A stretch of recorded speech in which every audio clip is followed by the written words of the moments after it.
As a dietitian నా దగ్గర కూడా నేను డిస్కస్ చేస్తున్నప్పుడు చాలామంది ఆబ్వియస్లీ వెయిట్ లాస్ గురించి ఒక డిస్కషన్ జరుగుతున్నప్పుడు కొన్ని ఏరియాస్లో ఫ్యాట్ తగ్గించుకోవడానికి చాలామంది అడుగుతూ ఉంటారు. వెయిట్ లాస్తో పాటు మేడం కొంచెం పొట్ట తగ్గాలి, లేకపోతే థై ఫ్యాట్ తగ్గాలి మేడం, లేకపోతే ఆర్మ్స్ దగ్గర చాలా వరకు ఫ్యాట్ పేరుకుపోయి ఉంటుంది కొంతమందికి.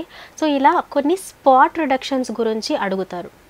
నిజానికి చెప్పాలంటే టు బీ ఫ్రాంక్ ఎప్పుడు కూడా స్పాట్ రిడక్షన్ అనేది జరగదు. సో ఒకవేళ మీకు అలా ఎవరైనా ప్రామిస్ చేసినా కూడా you should not trust it, because spot reduction అనేది completely it's a fake thing.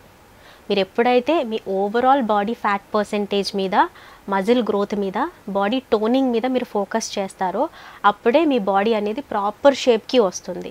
అంతే తప్ప ఒక చిన్న జ్యూస్ తాగితే మీకు పొట్ట కరిగిపోతుంది, ఒక చిన్న పిల్ వేసుకుంటే పొట్ట కరిగిపోతుంది అనేది మాత్రం ఉండదు. సో మనకి బాడీ ఫ్యాట్లో లేయర్స్ వైజ్గా ఉంటుంది.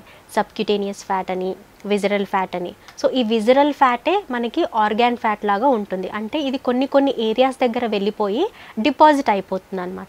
సో దీన్నే మనము మన భాషలో మొండి ఫ్యాట్ అని కూడా అంటూ ఉంటాం.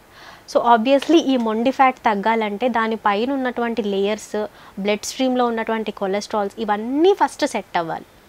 ఇవన్నీ సెట్ అయిన తర్వాతే మనము eventually organ fat, visceral fat అనేది తగ్గించుకునేటువంటి ఛాన్సెస్ ఉంటుంది. అదర్ దాన్ దట్ నార్మల్గా అయితే ఈ సబ్క్యూటేనియస్ వెయిట్ లాస్తో పాటు, మజిల్ ఇంప్రూవ్మెంట్తో పాటు, హైడ్రేషన్ లెవెల్స్ ఇంక్రీజ్తో పాటు small point of visceral fat కూడా మనం రిడక్షన్ చూస్తాం. బట్ డైరెక్ట్గా ఒక పొట్ట తగ్గించుకునే ఎక్సర్సైజ్లు అవ్వచ్చు, లేకపోతే ఈ పలానా జ్యూసులు తాగితే పొట్ట తగ్గిపోతుంది, కంప్లీట్గా షేప్లోకి వచ్చేస్తాము అనేదైతే ఎక్కడా లేదు.